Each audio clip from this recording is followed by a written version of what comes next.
오늘 우리가 읽은 성경 말씀은 교회가 침체될 때에 또 여러 가지로 어려움을 많이 겪을 때에 더욱더 많은 사람들이 소망하고 열망하고 간절히 바라는 장면을 담고 있습니다. 그래서 어떤 사람들은 초대교회로 돌아가자라고 하는 구호를 외치면서 초대교회로 돌아가자는 운동을 하기도 했습니다. 이런 초대교회에 돌아가자 하는 이 운동을 우리는 회복주의 운동이라고 말합니다. 그런데 이 회복주의 운동은 크게 두 가지로 이루어져 있습니다. 하나는 공동체를 회복하자 하면서 공동체 운동을 하는 일들이 있었습니다. 초대교회처럼 공동체를 이루어야 한다. 여기 44절 말씀을 보면 믿는 사람이 다 함께 있어 모든 물건을 서로 통용하고, 이것은 공동체를 의미하는 거예요. 우리들은 간혹 우리 서대신 교회를 공동체라고 부르기도 하고 또 기도할 때에 서대신 공동체 혹은 이 공동체 이런 말들을 써서 우리 교회를 표현하기도 합니다. 그러나 사실 우리는 공동체라고 부르지만 그러나 실상은 공동체를 실제적으로는 이루고 있지 못합니다. 공동체라고 하는 것은 재산을 함께 할 수 있어야 돼요. 일단 재산이 공동 소유가 되어야 공동체가 되는 겁니다. 그리고 이 삶을 한 곳에서 함께 해야 돼요. 대표적인 것은 잠과 또 식사를 함께 하는 것이죠. 재산을 공유하고 잠을 한 군데에서 자며 식사도 한 자리에서 함께 한다. 그것이 실제적인 공동체예요. 이것이 아니라면 그냥 우리는 그와 같은 공동체와 같은 그런 모습을 우리가 이루자라고 하는 의미에서 우리를 공동체라고 부르는 것이지 실제적으로 공동체가 된 것은 아닙니다. 그래서 초대교회로 돌아가기 위해서는 공동체를 이루어야 합니다. 이렇게 주장한 사람들이 있었습니다. 그리고 이 공동체를 이루는 것은 사실은 이후에 많은 사람들에게 어떤 인사이트를 주어서 이상한 종교단체들은 이런 공동체를 이루는 일들이 많이 있었습니다. 이단 가운데에도 공동체를 이룬 이단들이 있었죠. 그 중에 대표적인 것이 박태선의 전도관입니다. 박태선의 전도관이 신앙촌 운동을 했어요. 이래가지고 전도관에 다니는 사람들 가운데 많은 사람들이 신앙촌에 들어갔어요. 자기 가진 재산 팔고 이것을 박태선에게 주고 그리고 신앙촌에 들어가서 방 한 칸 얻어서 그곳에서 사는데 신앙촌에서 세운 공장, 이 공장에서 일을 한 거죠. 신앙촌 간장, 이거 굉장히 시온 간장, 이거 유명하고 또 옛날에 캐러멜, 그죠? 예, 이 신앙촌에서 나오는 캐러멜. 우리나라에 제대로 된 과자가 없을 때 그때 이 신앙촌 캐러멜이 굉장히 유명했어요. 그 다음에 신앙촌에서 만들어내는 누비 이불, 예, 카시미롱 이불, 이런 것들을 만들어서 팔면서 이제 그곳에서 공동체 삶을 살았습니다. 그리고 이것을 흉내낸 이런 유사 종교들이 많이 있죠. 예, 그래서 이 대선진리라든지 뭐 천리교라든지 뭐 이런데 다 이런 그 아파트 같은 걸 만들고 돈 내고 그곳에 들어가서 그곳에서 사는 거예요. 이게 공동체예요. 초대교회로 돌아가자. 그래서 공동체를 이루고 공동체의 모든 재산을 다 들여서 공동체를 이루어 가자. 이렇게 주장했던 사람들이 있습니다. 본문 45절 말씀을 보면 또 재산과 소유를 팔아 각 사람의 필요를 따라 나눠주며 그랬어요. 재산을 모두 가지고 와서 바쳐서 공동체에 기금을 만들고 이 공동체를 유지하자. 이제 이런 운동을 한 사람들이 있었던 거예요. 자, 그 다음에 또 다른 회복주의 운동은 성령 은사 운동입니다. 오늘 43절 말씀을 보면 사람마다 두려워하는데 사도들로 말미암아 기사와 표적이 많이 나타나니 그랬습니다. 기사와 표적이 많이 나타나는 것이 초대교회의 모습이다 이렇게 생각을 하고 성령 운동을 하는 사람들이 있었습니다. 20세기에 이 성령 은사주의 운동을 하는 사람들이 있었는데 이 사람들을 가리켜서 이제 회복주의자들이라고 부르고 있습니다. 자, 우리는 초대교회, 특별히 사도행전 2장에 나오는 이 예루살렘 교회의 모습을 우리들이 이룰 수 있으면 얼마나 좋을까 하는 소망을 가져요. 교회가 직면한 현실이 어두우면 어두울수록 그 속에서 교회가 복음을 전하고 그리고 교회를 이루어가는 이 일이 힘들면 힘들수록 혹은 교회가 침체되고 성도들이 무력해지면 그럴수록 우리는 더욱더 이 사도행전 2장에 나오는 초대교회로 돌아가고 싶은 이 교회가 우리에게 이루어지기를 원하는 마음이 더욱더 간절하다 하는 것입니다. 아마도 목사님들이라면 누구나 다 사도행전 2장에 나오는 이런 교회를 꿈꾸어 보기도 했을 것이며 또 우리 교회의 중직자들이라면 우리 교회가 이런 교회가 되었으면 얼마나 좋을까라는 소망도 가져보았을 것입니다. 자, 그러면 우리는 어떻게 이 때의 교회로 돌아갈 수 있을 것이냐 하는 것이죠.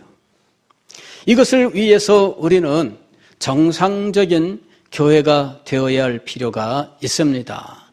사실 회복주의 운동을 하는 사람들이 관심을 가졌던 부분이 주로 어디냐면 43절 이하예요.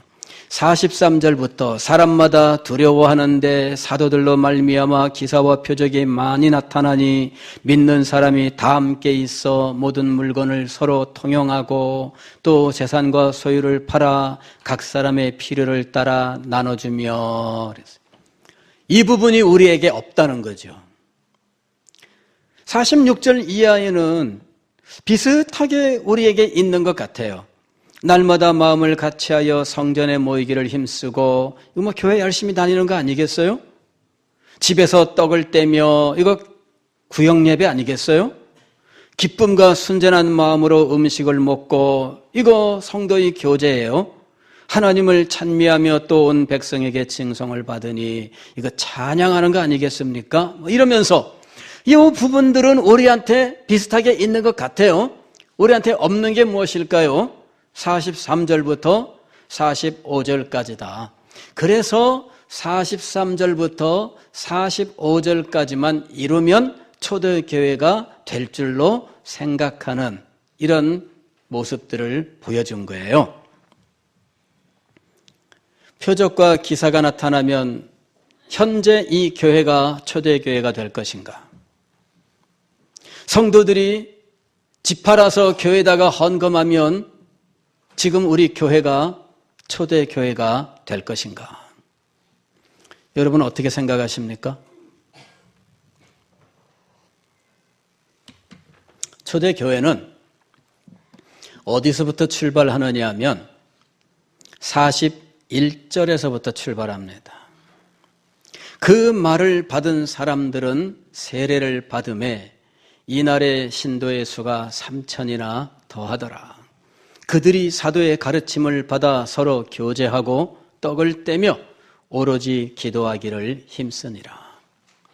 41절, 42절 이 두 절 말씀과 43절부터 47절까지의 말씀은 동일한 장면이 아니에요.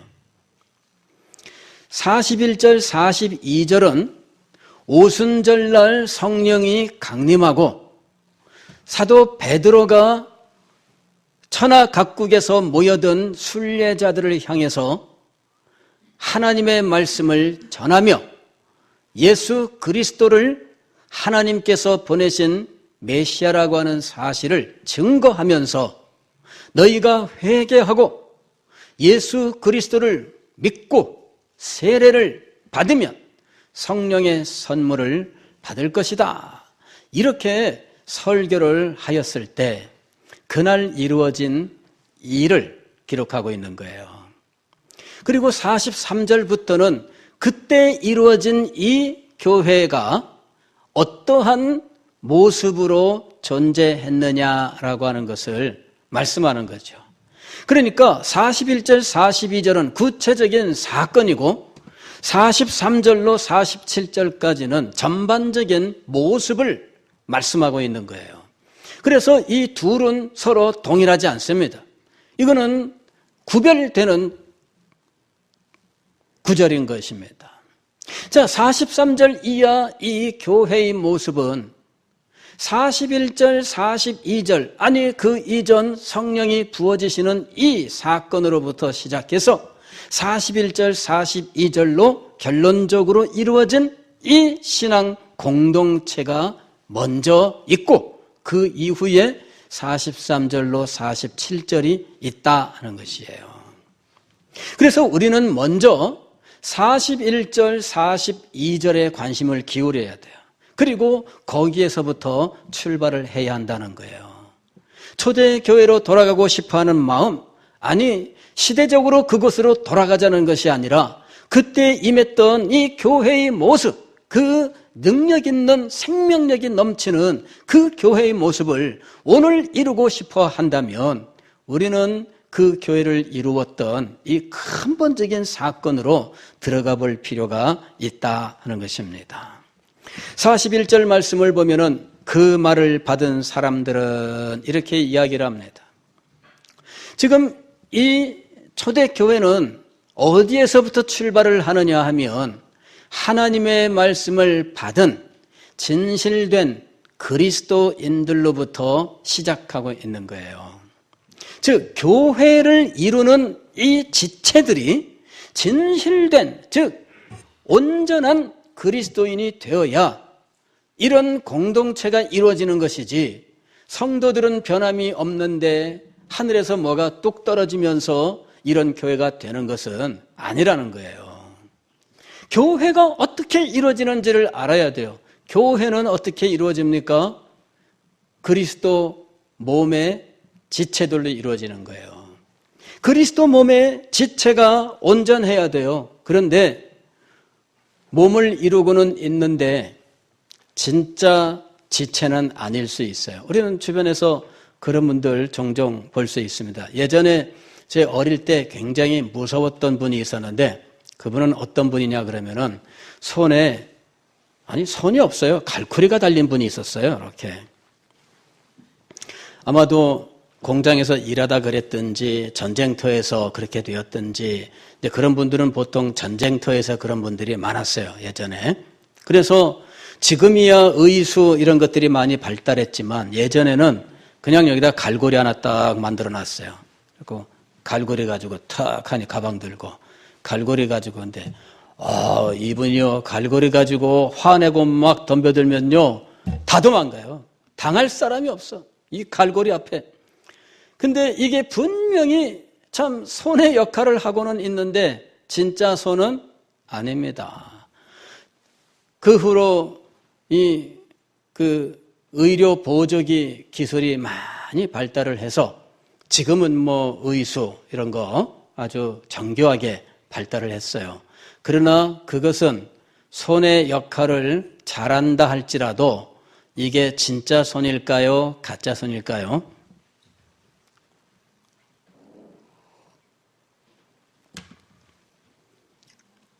옛날에 많이 보던 TV 드라마가 있습니다. 600만 불의 사나이. 사고를 당해서 죽을 사람을 살려놓았는데 온몸을 사람 모양이랑 똑같은데 온몸이 기계로 이루어진 사람이에요. 그죠? 예. 이 사람은 달리면 기계가 달리는 거예요. 얼마나 빨리 다니는지 막 쌩 하고 달리는 거예요.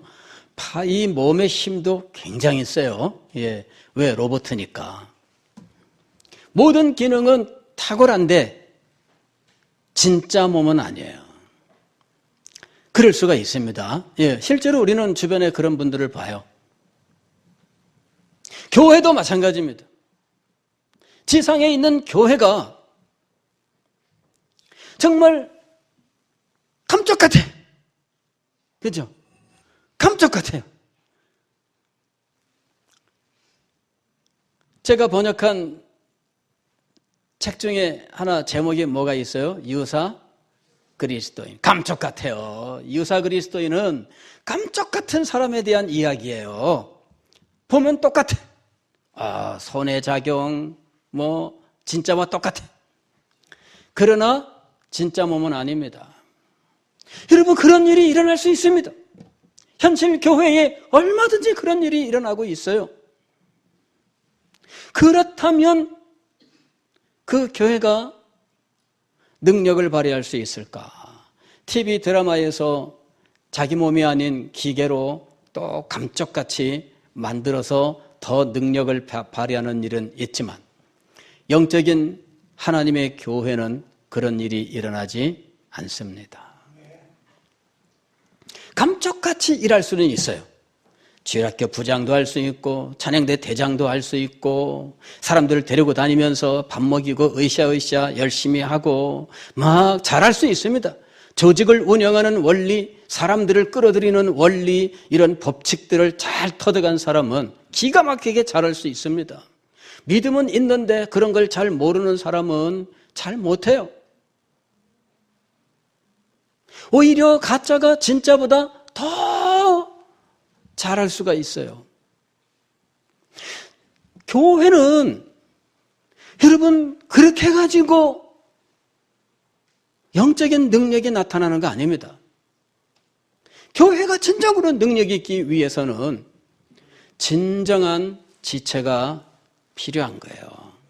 가짜 지체가 아니라 진짜 지체가 있어야 된다는 거예요.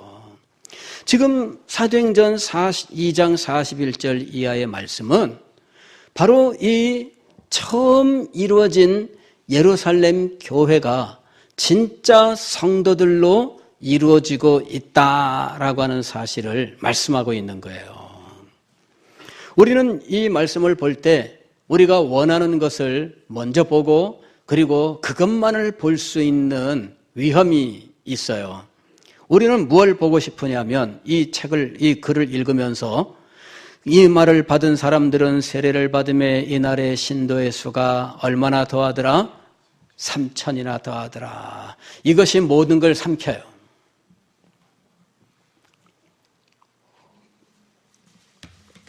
성경을 읽으면서 우리가 좋아하는 말씀에 꽂혀서 그것만 보는 것이 얼마나 위험한지를 알아야 돼요. 3,000이나 더하더라. 너무너무 놀라운 거예요. 그래서 이 3,000이나 더하더라에 집중을 하는 경우들이 많아요. 그러나 어디서부터 출발을 해야 합니까? 그 말을 받은 사람들로부터 출발해야 돼요. 그 말을 받은 사람들. 도대체 어떤 말을 받은 사람들일까요? 40절 말씀 보면 이렇게 되어 있습니다. 또 여러 말로 확증하며 권하여 이르되 그랬어요. 사도 베드로가 앞에서 설교를 했습니다.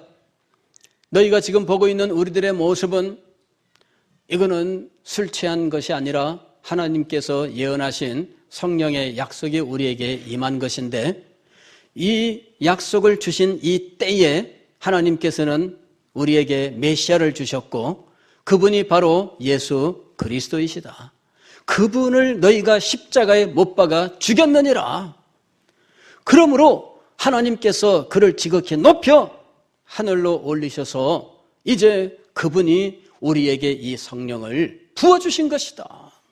그러므로 너희가 예수 그리스도를 믿어야 된다. 회개하고 예수님 믿고 그리고 세례를 받아라. 그러면 우리와 같이 너희에게도 성령의 선물을 주실 것이다. 이렇게 말씀을 선포합니다. 그리고 난 다음에 40절 말씀인 거예요. 또 여러 말로 확증하며 권하여 그랬습니다. 사도 바울의 설교가 거기서 사도 베드로의 설교가 거기서 끝난 것이 아니에요. 계속 되었어요. 또 여러 말로 또 다른 말씀을 가지고 이 사실을 설명하고 또 다른 성경 말씀을 가지고 지금까지 전했던 이 사실을 다시 한번 증거하고 또 다른 말로 하나님의 이 구원의 경륜을 또 가르치고 그러면서 설득해 나간 것이죠. 그리고 이 설득을 하면서 권하여 무엇을 권했습니까? 40절 하반절 너희가 이 패역한 세대에서 구원을 받으라. 예수 그리스도를 믿고 세례를 받고 성령을 받고 구원을 받아라. 이렇게 하나님의 말씀을 계속해서 증거한 거예요. 여러 말로 확증했다 그랬는데 하나님의 말씀을 어떻게 전했느냐 하면 자세하게 풀어주고 그 사실을 증명해주고 그 다음에 이 사실을 믿을 것을 권면하고 이렇게 한 거예요. 우리가 왜 설교할 때 하나님의 말씀을 풀어줘야 하느냐? 그것이 하나님께서 설교의 기능으로 주신 것이기 때문이에요. 하나님의 말씀을 풀어주는 것이어야 해요. 사도 바울이 유대인들이 알고 믿어온 구약 성경의 모든 말씀을 가지고 여러 말로 확증하며 권하고 이 패역한 세대에서 구원을 받으라 했던 것입니다. 그랬더니 이 말씀을 들은 사람들이 이 사도 베드로가 증거한 하나님의 말씀을 깨닫게 되었어요. 그리고 그 말씀을 마음에 받아들이고 그 말씀을 따라 행하기로 작정을 했습니다. 이것이 그 말을 받은 사람들은 말의 의미인 거예요. 그 말을 받은 사람들, 즉 하나님의 말씀을 듣고 그 말씀의 본 뜻을 깨닫고 그 뜻에 따라서 마음에 감동이 일어나 실제로 예수님을 자기의 구주로 영접하면서 예수님을 자신의 구주로 고백하고 세례를 받는 자리에 나가게 된 겁니다. 단순히 3,000명이 늘어난 것이 아니라 진실된 성도가 3,000명이 늘어난 거예요. 여기에 초점은 무엇이냐 하면 진실된 성도예요. 진실된 성도가 늘어난 겁니다. 그 말을 받은 사람들은 세례를 받음에 이렇게 얘기했습니다. 세례가 진실된 성도의 증거가 되는 이 증거력을 가지고 있어요. 옛날에는 세례를 받았다 이러면은 그 사람이 교인이다라고 하는 것을 증명하는 그 증거력이 아주 강했습니다. 세례를 받았다 하면 일단 그 사람의 삶에 그리스도인의 참된 증거들이 있었던 거죠. 믿음에 있어서, 삶에 있어서, 신앙의 의무들을 행하는 데 있어서 세례가 그 사람을 보증할 수 있었던 거예요. 세례받았습니다. 그러면 우리는 다 믿을 수 있었어요. 세례받은 사람이면 복음도 알고 예수님을 진정으로 믿고 신앙의 삶에 있어서 예배 출석이나 혹은 헌상의 삶이나 헌신하는 모든 면에서 일단 믿을 수 있다. 이 증거력이 있었던 거예요. 오늘날은 어떻습니까? 오늘날은 증거력을 얼만큼이나 보증할 수 있을지. 우리가 세례를 베푸는 관행을 볼 때 그 관행 그 자체는 사실 증거력을 우리가 찾아보기 어려울 정도예요.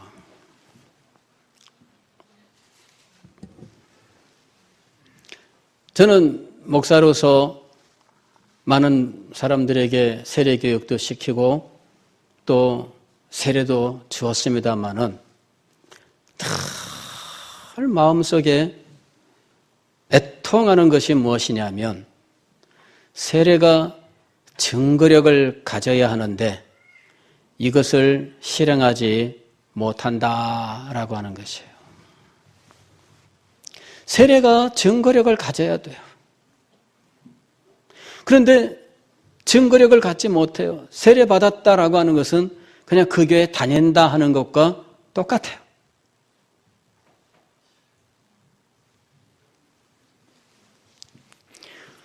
누구에게 세례를 줄 것인가? 우리는 거절받지 않는 신앙생활을 하고 있어요. 세례 당신은 안 됩니다. 거부 받아서 탈락한 경험을 가진 사람이 우리 가운데 몇이나 될까요? 탈락의 이유도 무엇입니까? 예전에 제가 어느 교회에 있을 때 세례문답을 하면서 떨어뜨렸어요. 그랬더니 이 떨어진 친구가 자부심을 가지고 다녀요. 우리 교회는 야, 니네 교회는 세례 문답 가서 떨어지는 사람이 있냐? 야, 그런 사람 없지. 우리 교회는 떨어진다? 이게 자랑이야, 자랑. 우리 교회는 떨어진다? 그러니까 친구가, 야, 그 떨어뜨리는 데도 있냐? 그건 말도 안 돼. 자, 무엇이 말이 안 되는 걸까요? 떨어지는 사람이 없는 게 말이 안 되는 걸까요? 떨어지는 사람이 있는 게 말이 안 되는 것일까요? 뭐가 말이 안 되는 것일까요? 우리는 지금 세례문답을 갔는데 떨어졌다는 것을 말이 안 돼 이렇게 말하는 시대 속에 살고 있는 거예요. 여러분, 이런 시대에 예루살렘 교회, 이 초대 교회가 이루어질 수 있을까요? 여러분, 세례를 지원했는데 떨어지는 사람이 있는 교회, 그 교회가 있어야 되는 거죠. 그래야 되지 않겠습니까? 아니, 단지 이런 어떤 제도의 문제가 아니라 세례의 진정한 의미가 살아 있어야 된다는 이야기예요.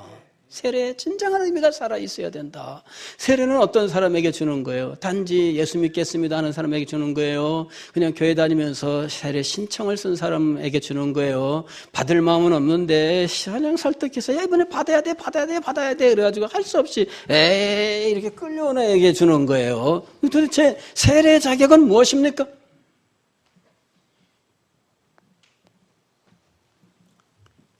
과거에는 세례의 자격이 분명히 예수 그리스도를 자신의 구주로 영접한 일이 있는가라고 하는 거죠. 그리고 그것을 증명할 수 있어야 됐어요. 내가 구주로 영접하는데 믿습니다. 그랬다고 해서 영접한 거 아니거든요. 그에게 분명히 복음 진리에 대한 깨달음, 그리고 복음 진리의 깨달음과 함께 오게 된 자기 죄에 대한 깊은 각성, 그 죄에 대한 슬퍼함, 죄에 대하여 회개하고 그리고 예수 그리스도를 통하여 얻은 마음의 평화와 기쁨, 그 새 생명의 체험, 이런 것들이 있었어야 된다는 거죠.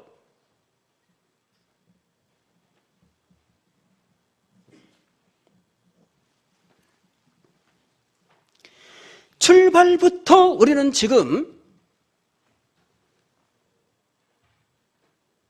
너무 다른 시대에 지금 살고 있는 거예요. 우리는 이 부분이 회복되어야 돼요. 그러기 위해서는 그리스도인이 탄생하는 교회가 되어야 됩니다. 그냥 사람이 교회에 나온다고 그냥 교인이 아니고 정말 그리스도인이 탄생하는 영적 생명이 있는 교회가 돼야 돼요. 우리가 교회를 위해서 기도할 때 여러분 이걸 위해서 기도하면 좋겠어요. 정말 진정한 그리스도인이 탄생하는 영적 생명력이 충만한 교회가 되게 하여 주옵소서. 우리 교회가 그런 교회가 돼야 돼요. 우리는 기도할 때 주님 이 자리가 너무나 많이 비어 있습니다. 어쨌든 사람이 오면 좋겠죠. 그런데 우리가 먼저 생각해야 될 것은 우리 교회의 영적 생명력이에요. 생명력이 있어야 생명을 낳잖아요. 엄마가 살아 있어야 아기를 낳죠. 그러잖아요. 그래서 우리의 기도가 이제부터는 조금 구체적이 되었으면 좋겠습니다. 우리 서대신 교회가 영적 생명력이 있어서 정말 새 생명을 탄생시키는 교회가 되게 하여 주옵소서. 새 생명의 탄생부터 시작해야 되는 거예요. 초대교회, 예루살렘 교회 회복됐으면 좋겠습니다만은 그러나 무엇이 회복인지에 대하여 많은 사람들이 잘못 생각했던 거예요. 단지 공동체를 이루기 위하여 재산만 헌납하면 초대교회가 되는 것도 아니고 단지 어떤 은사가 나타나서 그냥 방언을 하면 예루살렘 초대교회가 이루어지는 것도 아니에요. 실제로 방언을 하면은 예루살렘 교회가 이루어진 것으로 생각하는 일들이 20세기에 있었습니다. 지금도 그런 사람들이 일부 있어요. 어디서부터 출발을 해야 된다고요? 그 말을 받는 사람들로부터 출발해야 돼요. 즉 성령께서 말씀을 가지고 하나님의 복음을 우리에게 들려주시고 설득하시고 깨닫게 하시는데 그 진리의 말씀이 그 사람 속에 역사하고 그 영혼이 이 진리의 말씀으로 변화되는 이 새 생명의 탄생이 있어야 됩니다. 여기서부터 출발해야 돼요. 이 사람들에게 세례를 주었는데 그날에 3,000명이 늘어났습니다. 사랑하는 성도 여러분, 오늘 교회는 영적 생명을 가진 생명체가 되어야 합니다. 이것이 먼저예요. 이것이 먼저 이루어져야 돼요. 이것이 초대교회를 이루는 길입니다. 이것이 이루어진 다음에 하나님께서 이 생명체 위에 말할 수 없는 은혜를 지속적으로 도와시면서 이 교회가 변하는 것이지 영적 생명이 없는데 무슨 일이 일어납니까?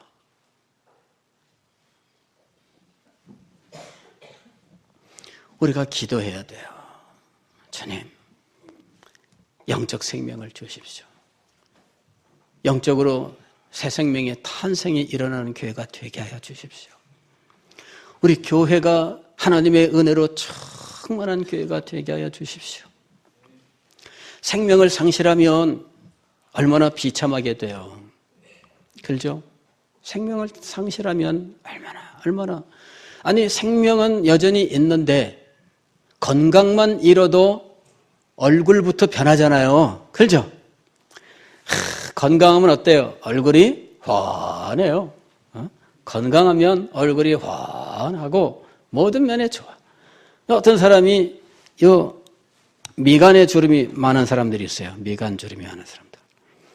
미간에 주름이 깊은 사람들, 이런 사람들은 생각이 많은 사람들이죠. 고뇌가 많은 사람들이죠. 다 그런 건 아니겠지만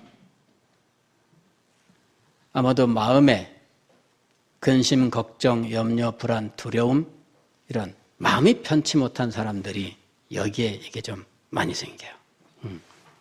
잘 나가는데 하여튼 문제가 많아서 맨날 고심해야 되는 사람들이 있죠. 그런 사람들 여기 이렇게 잡혀요. 건강하고 육체가 건강하고 마음이 건강하고 영혼이 건강해야 돼. 하나님의 은혜가 우리에게 있어야 돼요. 은혜가 없으면 얼굴부터 달라요. 생명이 없으면 얼굴부터 달라져요. 얼굴이 헬쓱해지고 살이 빠지고 푸석푸석해지고 화장이 안 들어가기 시작하고 아무리 화장해도 예뻐지지가 않고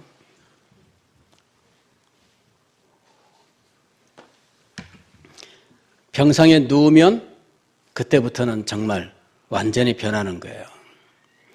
여러분, 영적 생명이 샘솟아야 돼요. 우리가 정말 그리스도를 믿고 새 생명으로 탄생한 사람이라면 영적으로 우리가 건강한 사람들이 돼야 돼요. 하나님의 은혜가 우리에게 임해야 영적으로 건강한 사람이죠. 영적으로 건강하지 못하면 어떤 현상들이 나타나는가? 불평불만이 많아져요. 영적으로 건강하지 못하면 미움이 막 속에서 일어나요. 영적으로 건강하지 못하면 화를 주체하지 못해요. 영적으로 건강하지 못하면 다툼이 잦아져요. 영적으로 건강하지 못하면 자꾸 숨기고 거짓말을 하기 시작해요. 여러분, 오늘 우리들이 우리의 모습을 보셔야 돼요. 내가 지금 영적으로 건강한가? 생명력이 넘치는가? 보셔야 돼요. 헌신하고 봉사하는데 자꾸 피한다? 영적으로 지금 무기력한 상태에 빠진 겁니다. 예. 집사님 어느 날 오셔서 뭐라 합시다. 바쁜 일이 있어서, 실제로 바쁜 일이 있어서 일을 못하는 것이 아니라 영적 능력이 사라졌기 때문에 못하는 거예요. 아이들 중에 심장병이 있는 아이들은요, 뛰지를 못해요. 그래서 그냥 앉아서 햇볕만 쬐고 있어요. 근데 아무리 햇볕을 쬐고 있어도 입술은 파랗고 얼굴은 창백해. 심장에 문제가 있는 거죠. 건강한 아이들은 잡아두려고 하면은 그게 오히려 더 힘들어. 쉴 새 없이 뛰는데 미국의 올림픽 은메달을 딴 육상 선수가 자기 아들 뛰어노는 걸 보다가 어느 날 문득 저 녀석은 지치지도 않네. 한번 똑같이 따라해 볼까 하고 아이가 뛰면 뛰고 구르면 구르고 똑같이 따라했는데 1시간 하고 난 다음에 완전히 거르기가 돼버렸어요. 와, 올림픽 은메달리스트 육상 선수 얼마나 운동을 많이 했겠어요? 지구력이 얼마나 대단하겠어요? 그런데 자기 아들 1시간 따라하니까 지쳐서 꼼짝 못 하겠더래요. 그게 뭐냐? 아이들의 생명력이에요. 생명력. 왜 우리가 헌신을 못하느냐? 건강을 잃었기 때문이에요. 저도 경험해 봤어요. 지금도 종종 그런 경험을 합니다마는 20대 중반에 학교에 가서 대학 강의 오전만 듣고 점심 먹을 때는 집에 왔어요. 오후 5시까지 누워서 쉬었어요. 그래야 저녁 때 활동할 수가 있어요. 여러분, 한 학기 내내 그랬어요. 그래, 우리 교회에 한의사 하시는 분이 있어서 진맥을 받았더니 이분이 맥을 짚어본 다음에 하시는 말씀이 50대 맥입니다 이러는 거예요. 50대 맥이다. 20대 중반인데 50대 맥이라는 거예요.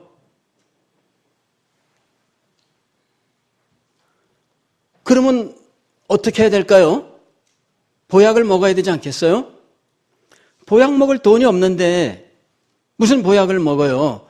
또 젊은 사람이 보약 먹고 싶다고 보약해 주세요. 누구한테 가서 말하겠습니까? 그래, 아무한테도 말을 못하고 혼자 제가 연구를 했습니다. 25세 50대 맥이니까 이 젊은 육체를 견디지 못하는 거죠. 그러니 학교에 가서 오전만 수업하고 그냥 바로 집에 와서 몇 시간 누워있고 다시 일어나서 활동을 해야 했던 거예요. 어떻게 회복해야 될까? 두 가지. 식보가 약보보다 낫다. 제가 어디선가 그 말을 들었어요. 식보가 약보보다 낫다. 이게 무슨 말이에요? 식사를 제때 정량을 챙겨 먹는 것이 보약보다 훨씬 좋다는 거죠. 맞는지 모르겠습니다. 김사국 장로님. 맞습니까? 예. 그 말을 제가 어디서 들었어요. 그래서 식사를 제대로 챙겨야 된다. 그때 사실은 우리 어머니 돌아가시고 제가 아버지 모시고 제가 살림을 하고 있던 때였는데 그러니까 식사들 제대로 챙기기 힘든 때였어요. 그냥 뭐 우리 주부 여러분들이 그렇잖아요. 식구들이 있으면 아이들이 있으면 밥 챙기지만 아무도 없으면 대충 때우고 말지. 이래가지고 대충 때우잖아요. 제가 이제 그런 사람이 된 거예요. 장대충 씨가 된 거예요. 그래서 그때 결심한 것이 식보가 약보보다 낫다는 거예요. 그 다음에 운동을 하자. 태권도장을 끊었어요. 한 달 가고 그만뒀지만 제가 노란띠입니다.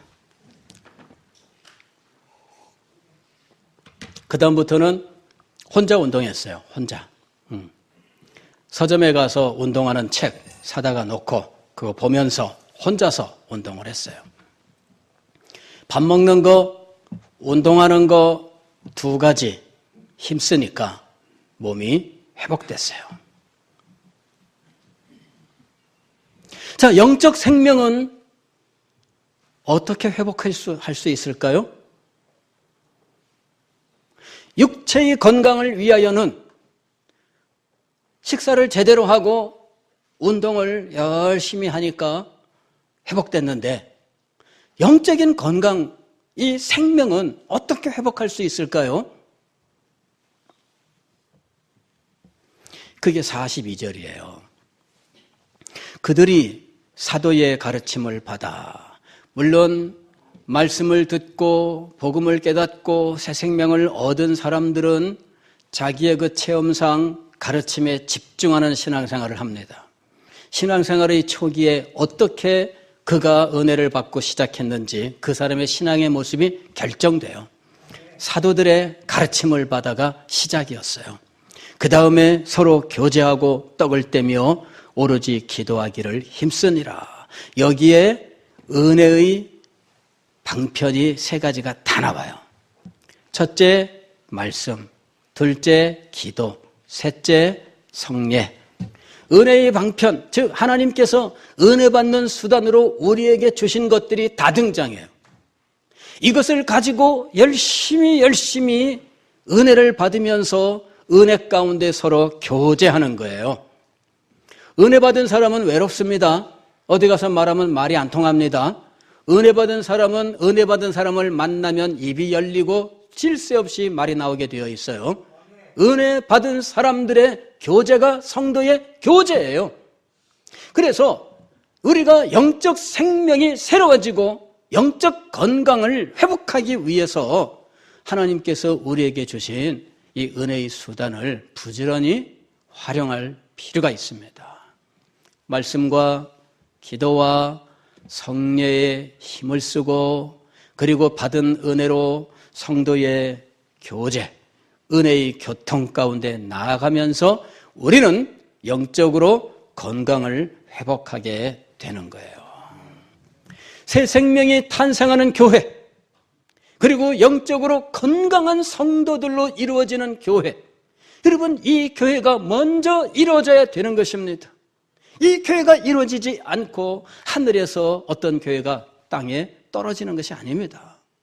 오늘 우리는 초대교회 그 영광스럽고 놀라운 교회의 모습을 소망한다면 정상적인 생명력이 넘치는 교회를 먼저 이루어야 할 것입니다.